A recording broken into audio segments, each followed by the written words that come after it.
Bonjour à tous, chers amis, cours dédié à nos soldats, la protection de nos frères et sœurs en Israël, qu'on entende que des bonnes nouvelles. Elisha ben Avuya était un des plus grands sages de la Mishnah, qui est devenu après le plus grand apostat qui a existé dans l'histoire.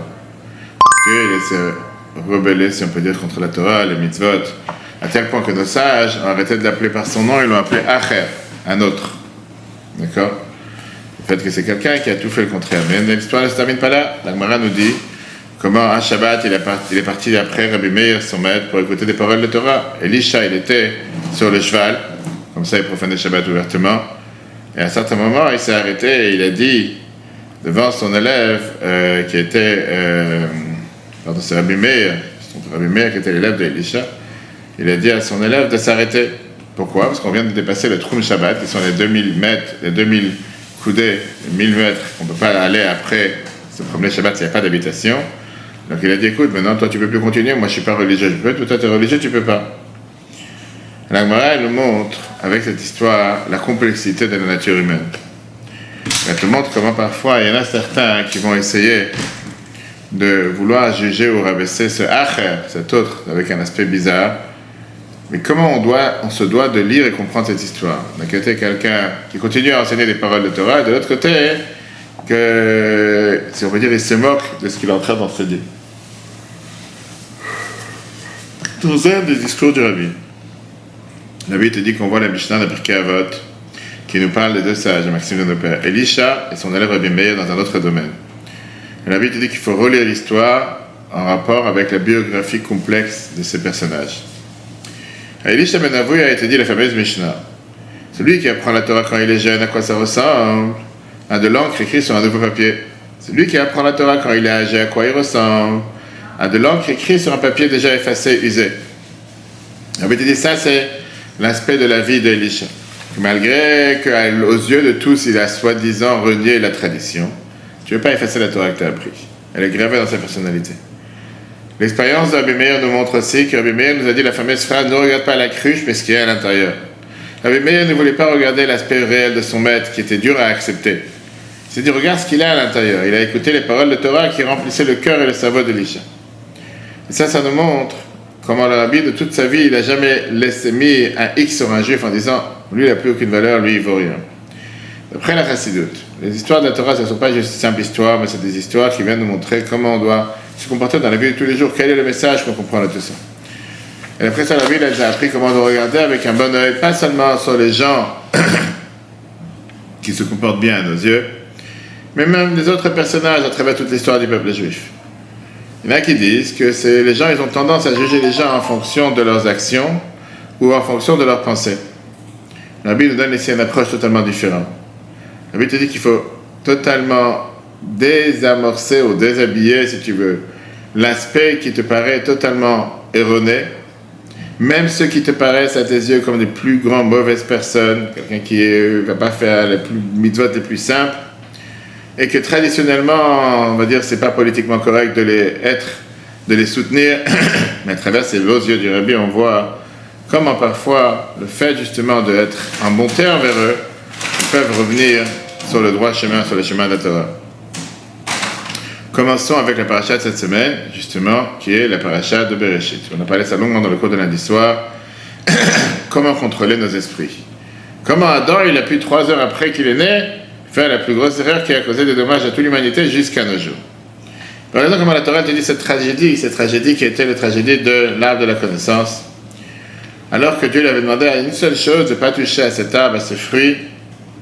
Ça montre comment c'était une histoire qui s'est terminée tragiquement.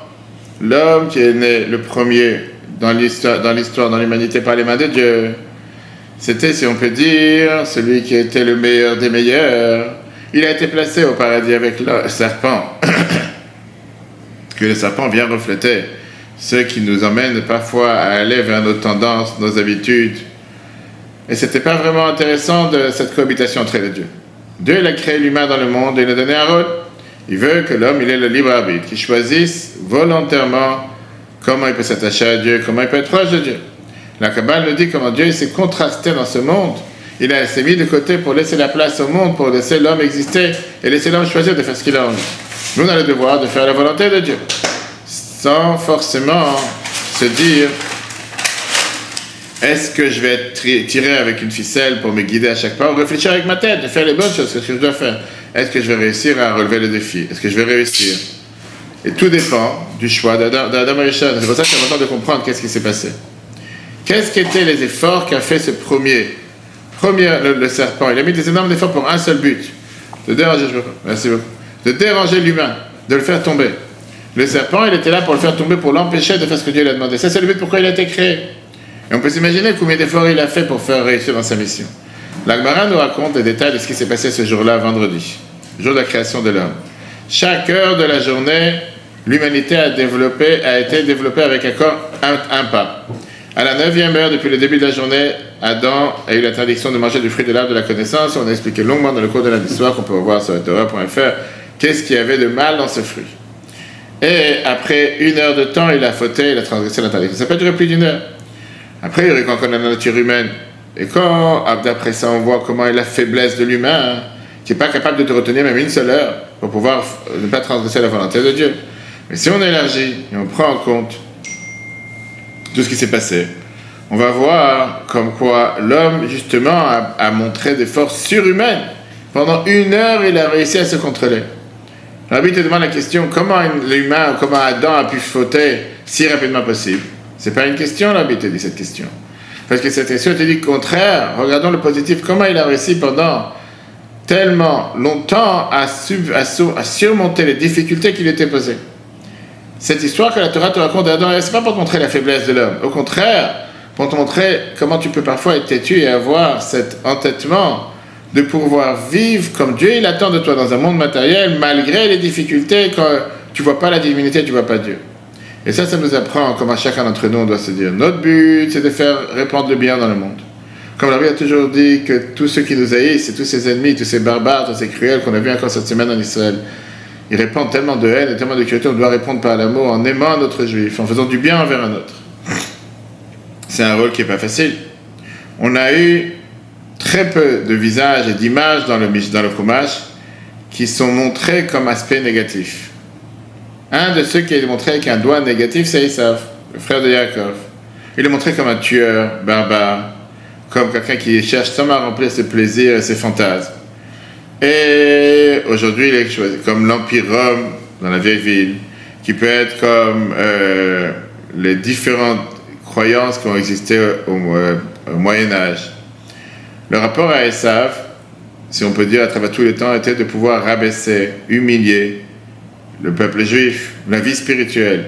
Yaakov vient refléter dans la Torah tout ce qui est la spiritualité, le contraire du comportement de son frère. Et néanmoins, la Torah te dit, Vayehav, Yitzhak et Esav.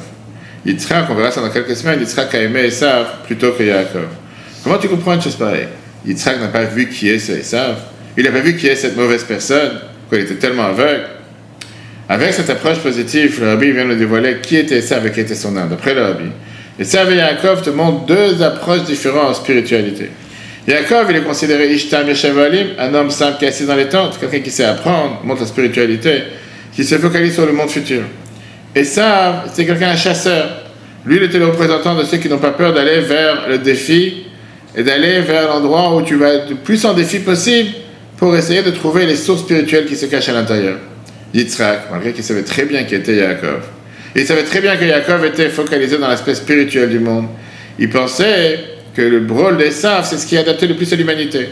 De sanctifier la matière, pas de se séparer du monde.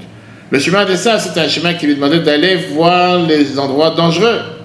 Une fois, et chaque fois, il est retombé encore une fois à ses fantasmes, à ses plaisirs, à ses désirs qui ont finalement l'amené à sa destruction. Ça, c'était l'image d'Esav qui n'ont pas forcément brillé comme ils auraient dû briller. Mais le Rabbi t'éclaire ce point noir en te disant que dans Esav, il y avait une énergie saine, une énergie pure. Un étincelle divin qui était très très cher. Cette étincelle, explique le Rabbi, c'est ce que Yaakov devait internaliser pour arriver à la perfection. Comme les enfants de Yaakov, on a aussi le devoir aujourd'hui d'essayer de chercher cette étincelle perdue qui est le côté de Esav. Le Rabbi dit que notre devoir, c'est d'aller se battre avec le mal et de transformer en lumière. De dévoiler cet esprit spirituel, cette étincelle divine qu'il y a dans n'importe quel endroit où on est sur terre. Tu ne veux pas dire je suis un bon juif à la synagogue et ça s'arrête là. Non, dans le travail, dans la maison, dans les courses, n'importe quel endroit, chercher à élever cette étincelle divine vers le spirituel, vers le bien. vouloir rendre cet équilibre entre nos besoins matériels et nos besoins spirituels, on le voit à travers plusieurs histoires dans la Torah. Et en règle générale, quand tu lis ces histoires, et surtout les premières histoires, cette année c'est une des rares années où on a une semaine entière pour apprendre et approfondir dans la paracha Bereshit. Chaque année, tu l'as un jour ou deux, parce que tu as vendredi, samedi, jeudi, vendredi, les fêtes, et ce vendredi, tu les cimes. Tu n'as pas le temps de parler de Bereshit, tu es déjà à Noach. Là, on a le temps de s'approfondir. Pareil, encore deux histoires qu'on a dans la Torah, entre l'histoire des explorateurs et l'histoire, pas seulement des explorateurs, mais l'histoire de quoi? De la mort de Nadav et Avihu. Quand Moshe a envoyé ces deux explorateurs pour explorer la terre d'Israël, ils sont revenus, les 10 explorateurs ont parlé en disant qu'on ne va jamais réussir. Ils ont rempli le cœur du peuple juif plein de peur, plein de crainte, et ils ont pleuré sur leur sort. Qu'est-ce que Dieu a envoyé cette épidémie en disant vous pleurez pour rien, maintenant vous allez pleurer toutes les générations le 9 Av. Et ça, c'est connu comme la faute des explorateurs qui a fait que Dieu a décidé qu'ils ne vont pas rentrer en Israël. Maintenant, l'explication de la faute des explorateurs, ça vient du fait qu'ils avaient un manque de Emouna. Ils se sont dit, l'on nous chala, alors on ne va pas pouvoir réussir parce que le peuple qui est là-bas, il est plus fort que lui, en disant plus fort que Dieu. La Chassidoute explique avec ça tout à fait un autre aspect. Elle te dit qu'on ne parle pas ici qu'ils ont perdu la Emouna. C'est très bien que les explorateurs, ce n'étaient pas des gens simples, c'était quand même les dirigeants du peuple juif, comme la Torah nous dit, qu'ils étaient là pour diriger chaque tribu. Mais ça les dérangeait le fait de passer de cet aspect dans lequel tu as des conditions spirituelles parfaites pour servir Dieu dans le désert, à l'existence terrestre, matérielle, grossière qu'il y a en Israël, avec tout ce que ça comporte, comment ça travaille la terre, de ne plus pouvoir être totalement en ségrégation, séparé du monde spirituel. Dans le désert, ils vivaient avec la providence divine. Ils avaient la manne qui tombait du ciel, le puits de Myriam, les colonnes de gloire, la voix de la Torah qu'il y avait dans le désert. Et ils ont eu cette crainte que cette commodité, cette facilité qu'ils ont dans le désert ne va pas pouvoir se mettre en place quand ils vont arriver en Israël. Donc ils n'avaient pas peur de pouvoir conquérir la terre d'Israël. Ils ont eu peur qu'on va oui réussir, on va trop se matérialiser, on ne va plus pouvoir faire ce que Dieu attend de nous. Ils se sont dit que cette terre, elle mange ses habitants. Elle enlève la spiritualité d'une personne. On préfère rester enfermé dans notre cocon spirituel qu'il y a dans le désert. Avec ça, ils ont dit qu'on préfère être entouré que de spiritualité, pas dans le matériel. Ça, c'était le point positif. Les Chachamim, nos sages le disent.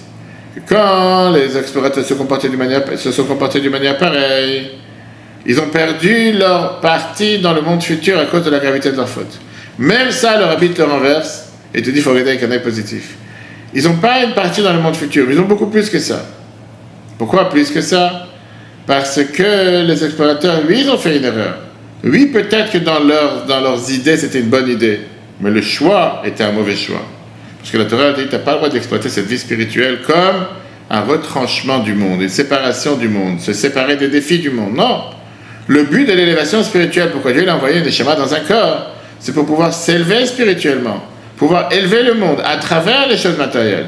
Et donc les explorateurs, ils auraient dû regarder cette chance que Dieu leur donne de pouvoir agir matériellement en élevant la matière, en élevant le matériel vers le spirituel.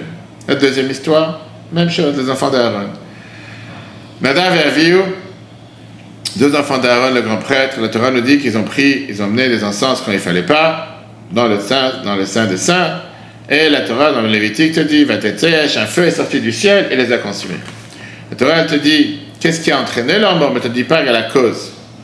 Dans cette question de cette tragédie a dérangé tous les commentateurs à travers toutes les générations. Plusieurs raisons ont été données. Certains te disent qu'ils sont rentrés sans permission dans le sein des saints, qu'ils n'ont pas mis les habits qu'il fallait pour pouvoir faire le service dans le temple. Certains te disent qu'ils ne sont pas mariés, parce qu'ils n'avaient pas d'enfants.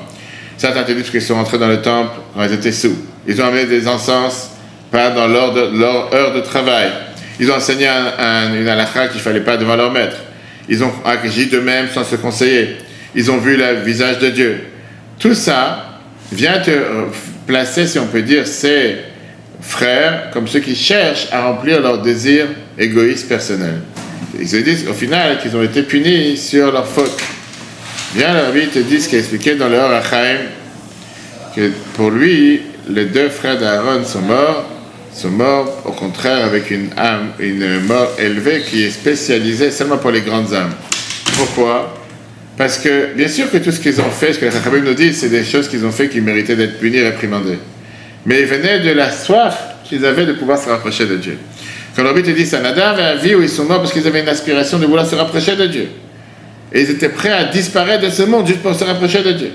Et ça, c'était un overdose de spiritualité. C'était ce qu'on appelle un abus de spiritualité. Parce que le but, pourquoi Dieu t'a donné la neshama dans un corps, c'est pas pour se séparer du corps, pas pour se détacher du corps, mais pour servir Dieu avec le corps, pour rapprocher la matière à Dieu, pour rapprocher le matériel envers Dieu. Un autre personnage qu'on a dans la Torah qui a exactement la même idée, c'est Korach. Korach, il a conduit ce complot contre Moshe et Aaron. Après la Chassidut, le Rabbi nous explique, les intentions de Korach étaient justes, étaient pures. C'est pas comme quelqu'un, juste un dictateur qui venait et s'est dit qu'il a envie, il a assoiffé de pouvoir. Mais après, l'explication de Rabbi, c'était qu'il y a, premièrement, il a eu cette pulsion spirituelle. Il faisait partie de la tribu de Lévi. Il pouvait servir dans les temples. Mais il ne pouvait pas être le grand prêtre. Korach voulait avoir ce rapprochement le plus intime, proche de Dieu.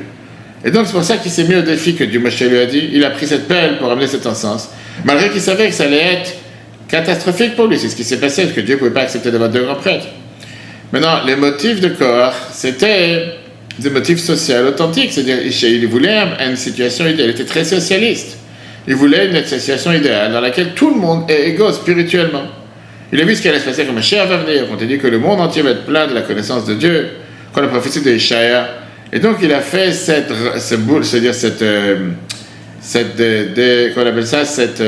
révolution idéologique dans le camp des Juifs pour pouvoir abattre cette hiérarchie.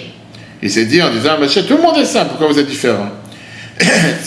Korach, il avait raison que ça c'est le but, mais c'était pas le moment. Et donc il a payé le prix de vouloir avoir cette prématurité spirituelle, même si son intention était bonne, les faits n'étaient pas bonnes. Ces deux personnages qu'ils ont pris part dans la dispute de Korach, la Torah nous parle comme Datan et Aviram, qui sont le doublon, pas le trio, les deux, qui sans arrêt sont là pour faire des histoires. Après la Gemara, c'était des Réchaïm du début jusqu'à la fin. Le Midrash nous dit que c'était ceux qui se sont battus en Égypte, ceux qui ont rapporté à Pharaon que Moshe a tué un Égyptien et qu'ils ont dit qu'en vérité c'est pas le fils de Pharaon. C'est eux qui ont entraîné le peuple juif à retourner en Égypte quand on était sur la bord de la mer Rouge. C'est eux qui ont fait les ennuis au peuple juif quand on est arrivé avec les explorateurs. C'est eux qui ont fait transgresser le fait de ne pas laisser la manne jusqu'au lendemain. C'est eux qui sont venus en se plaignant contre Moshe qu'il ne fallait pas le sortir du peuple juif d'Égypte, il fallait mieux le laisser mourir pour le laisser mourir dans le désert. Et enfin, c'était eux qui ont pris part au complot de Korach contre Moshe. Le Rabbi vient et te dit une autre image. Pas seulement que c'est pas eux qui ont fait tous ces problèmes, mais ça c'est pas leur personnalité. À travers cette personnalité, il y a en vérité une pureté très très très noble, qui est quoi? Datan et Aviram étaient des dirigeants qui se sont souciés pour leur peuple. À côté de leur erreur, ils ont aussi agi comme des policiers qui se sont mis en danger face à Pharaon. C'est eux qui se sont battus contre le décret de Pharaon, qu'il n'a pas voulu donner du foin pour les briques, qu'il devait leur donner pour les briques qu'il voulait faire pour Pithom et Ramsès. Et c'est eux qui ont été battus. Toutes les demandes de Moshe et Aaron s'étaient positionnées sur le mal qui apparaît au peuple juif. En disant que depuis que Moshe est arrivé, il n'y a eu que des souffrances. Moshe a accepté leur demande. Et la preuve, c'est que Moshe lui-même il a posé cette question envers Dieu. Lama et Otalama, c'est pourquoi tu as fait du mal à ton peuple? Pourquoi tu m'as envoyé? Donc malgré tous leurs défauts, ils se sont dévoilés comme des vrais protecteurs du peuple juif. Et donc ils ont essayé de repousser n'importe quelle menace qui peut avoir de l'extérieur comme de l'intérieur. La fameuse femme que Rabbi parle de manière tellement riche, Miriam bat Bilga, la Torah nous raconte comment Miriam s'est convertie. Elle s'est mariée à un chef de guerre grec. Elle a accompagné les Grecs quand ils se sont abattus contre le temple, ils ont détruit le temple. Dans un moment le plus noir de notre histoire, pendant que les Grecs profanaient le temple, Miriam a tapé avec sa sandale, avec sa chaussure contre l'autel qui a ordonné les sacrifices, en disant « Lou, jusqu'à quand tu vas épuiser l'argent du peuple juif? Pourquoi tu ne leur réponds pas quand ils ont besoin de ton aide ?» Et sur ça, elle a été punie avec toute sa famille. Mais la Bible raconte ça longuement, cette histoire, en te disant que ce n'est pas venu parce qu'elle ne respecte pas le temple. C'est venu parce qu'elle a un tel amour pour son peuple. En pleurant, la Bible t'explique. Malgré qu'elle s'est mariée avec un non-juif, malgré qu'elle a laissé tomber la vie juive, malgré qu'elle s'est associée à l'ennemi pour profaner le temple, quand elle est arrivée au sein des saints, elle a senti ce lien qui est indétachable de son peuple et de la vie juive. Elle a senti le fait qu'elle doit justement crier à Dieu en tant que représentant du peuple juif sur le mal qu'il lui a fait. Donc même une fois qu'elle s'est rapprochée de l'ennemi, la seule souci qu'elle avait, pourquoi Dieu ne protège pas le peuple juif? Qu'est-ce que le Talmud veut nous apprendre avec cette histoire? Pas de parler du mal de Miriam bat Bilga, le contraire, le lien éternel qu'un juif a avec son peuple. Un juif, il peut parfois se détacher totalement du judaïsme, mais ça, c'est une lecture superficielle. L'Admour Hazaken, le Rabbi de Chabad, nous dit dans le Tanya qu'un juif, ni il veut, ni il peut se détacher de Dieu. Revenons à la faute du Vaudor, de la faute de l'arbre de la connaissance. À côté de ça, on a la faute que la Torah en parle au long terme, c'est la faute du Vaudor. 40 jours après qu'ils ont vu le mont Sinaï, et qu'ils ont entendu que Dieu leur dit, je suis Dieu, ton Dieu, tu n'auras pas d'autre Dieu. Ils ont fait un Dieu, ils ont servi ce Dieu. Tu ne veux pas trouver un aspect positif dans cette histoire la plus noire de... Mais le Rabbi vient et nous montre ça, là aussi, encore une fois, un aspect positif.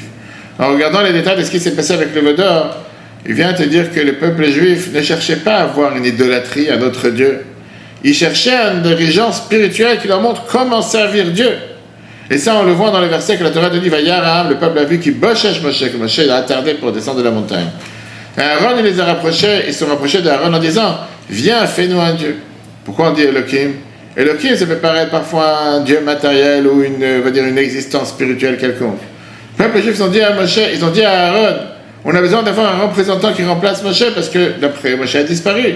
Ils étaient tellement perdus, ils cherchaient à avoir des sources sur lesquelles ils peuvent s'appuyer. Quand ils ont vu que leur maître spirituel n'est pas là, ils cherchaient quelqu'un qui va les changer. Et donc ils n'ont pas lésigné sur n'importe quel argent qu'ils ont. Ils ont essayé de tout faire pour donner au peuple ce qu'il a besoin à la place de se reposer avec leur confort spirituel, d'attendre que Moshe arrive. Ils ont dit non, il faut qu'on ait une source d'inspiration nouvelle.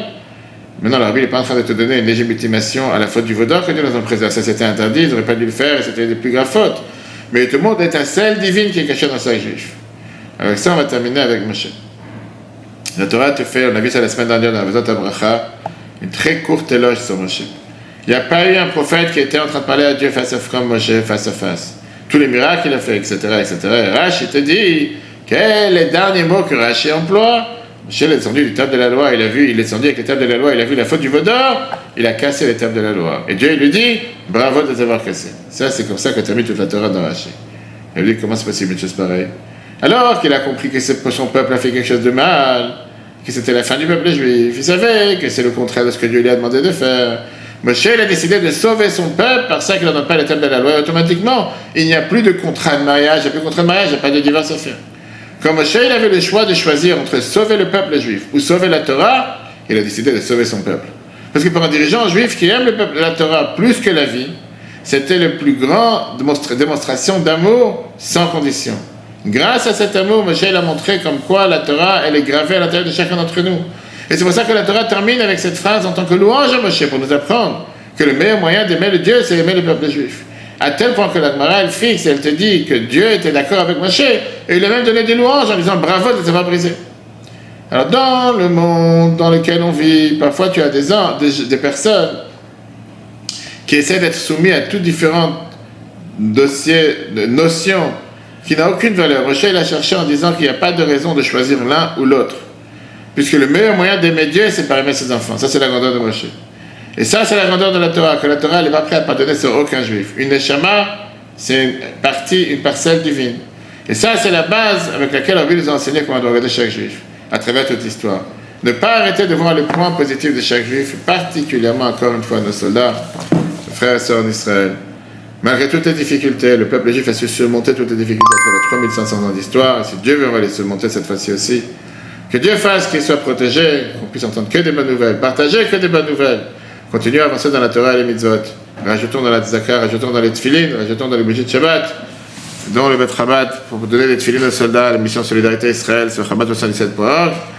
Et que Dieu fasse qu'on puisse partager que des bonnes nouvelles pour tous. Très bonne journée à tous. Le cours en replay sur etora.fr et à très bientôt.